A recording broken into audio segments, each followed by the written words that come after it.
A record 8th Asia Cup title for Team India, a sensational performance by Mohammad Siraj. And to discuss all of this, we'll be joined by Mihir Bose, former BBC Sports editor. We also have Rakesh Rao, senior sports journalist, and Mr. Shyam Sharma, director, Delhi and District Cricket Association. Let me first start by asking you about Mohammad Siraj, and he has to be the talk of the town. I mean, what does this performance do to his confidence leading into the World Cup, Rakesh Rao? Well, he is one of the hardest tryers in the game. And, I'm so happy that it is, it is this guy who has got 6 wickets against his name. Yeah. I mean, immensely unlucky on so many occasions. I mean, he's the one who keeps up the pressure from the other end when your spearhead gets all the credit. So you have to, give Siraj his due. Bumrah also owes a lot to him in so many games. We all are aware of that. But today was entirely his day. And the best part was that he kept on bowling on the right lines. I mean, he never tried to overdo anything. And I think it is that simplicity which really, makes him so special. He keeps his plans very simple. And it's great to see him the way he, the way he just sliced through the opposition's top half. And fantastic show indeed. Mihir, you are also the author of 9 Waves, the extraordinary story of Indian cricket. Would your next story be the man who kept Mohammad Shami out of the World Cup team? Yeah, I think it's delightful to see Siraj do very well. I remember the Lord's Test a couple of years ago when he showed this extraordinary fight, this ability to come through. Once he gets the scent of it, he's like a lion or a tiger with a prey. He doesn't give up, and that is a remarkable thing. Particularly, I mean, we have seen the rise of Indian fast bowlers now for some years, and we know what Bumrah can do. But Siraj has been, if you like, in the shadow of Bumrah. But this match and the way the explanation he gave showed the maturity of his cricket brain. In the previous matches, he wasn't getting the ball to swing a lot. This match, the ball was swinging a bit, and he knew how to adjust his bowling and how to do it. And that picture shows him gesturing to the crowd to keep silent, because he knows his bowling itself is so eloquent. He doesn't need any words to express it. And I think Siraj represents the new breed of Indian quick bowlers.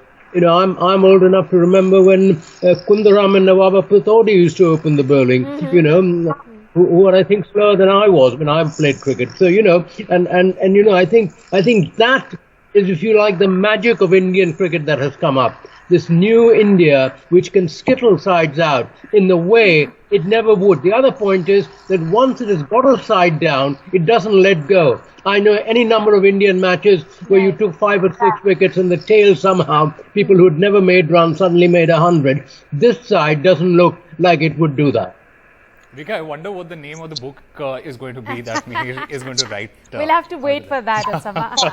I think it'll be the rise of the tiger. Sorry, we missed you, Mihir.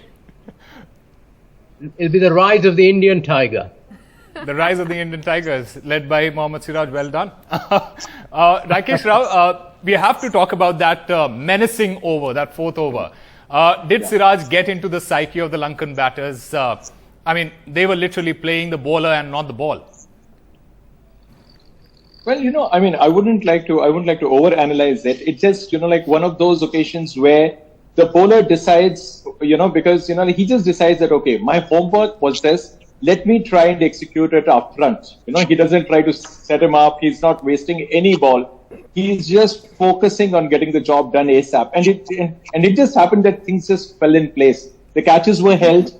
That is also another, point which you have to remember, because Indian fielding, especially inside the circle, has been questionable. I mean, it is not something which you expect from a team which is so-called prepared for the World Cup. Yeah. No, I mean, last few games, I haven't been very impressed by their catching. But today, anything that was in the air went to the hands. I mean, even if it was not, we were there to take it. So I think the support from fielders was also there. But then let's talk only about Siraj because he is the man of the moment. He is the man for the day.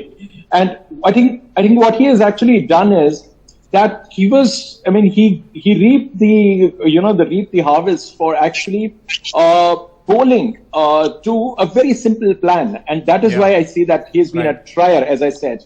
And it is not often that you give him credit. And it is his, and also there have been occasions when he has actually tried way too hard and he has been hit all over. So I think today was his day. He could do no wrong today.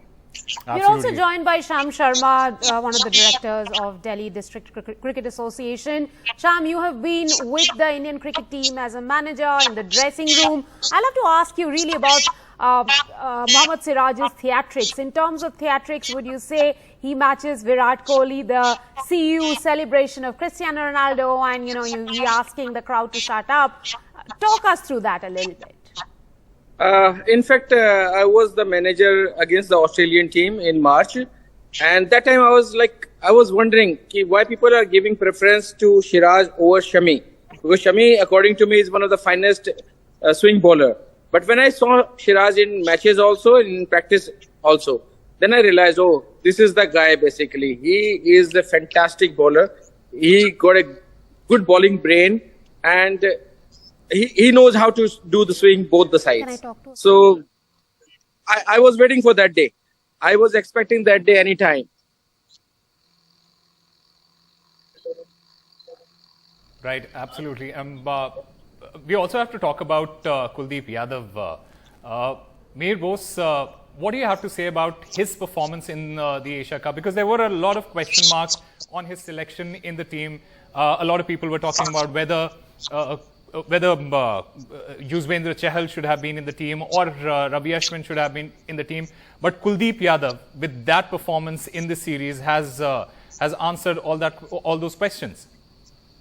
I think Kuldeep Yadav is a bowler who will always excite controversy because his very art of bowling means he can be taken apart. But when he's effective, he can be marvelously effective. I think one of the things to be said about this Indian bowling attack, the doubts that have been raised, is that this Indian team does not have very many all-rounders like England has, like South Africa has. The Hardik Pandya did very well, and Hardik Pandya is probably the only genuine all-rounder in this Indian team. But it's very essential then that Yadav performs well, and I think this Asia Cup has shown that he can perform at a consistent level over a series of games. In the past, Yadav sometimes has performed well in one game in a series and then fallen away, and I think that he's answered the question of consistency, which if you want to win the World Cup, you need. Right, we have very little time. I have to ask Sham, there goes a saying, batters win matches, bowlers win tournaments. Looking at the team, would you now say that this bowling unit is absolutely set to rock the party, the World Cup party, in India? It's not only the bowling, the batting is also very consistent. Before Rahul came and joined this team, I was really suspicious about our performance because this was the first time when Indian team was not a favorite 1 month ago. Everybody was talking about that Indian batting is not consistent, Indian bowling is not have that lethal thing in them. But now after this Asia Cup, performing against Pakistan, performing against Bangladesh, and now I'm satisfied up to 90% that we can win the World Cup. If this team perform at their level, we are going to definitely win the World Cup. Absolutely. If they play to their full potential, there is no stopping Team India. And as Mihir told us, he's already given us the name of his next book, The Rise of the Indian Tiger.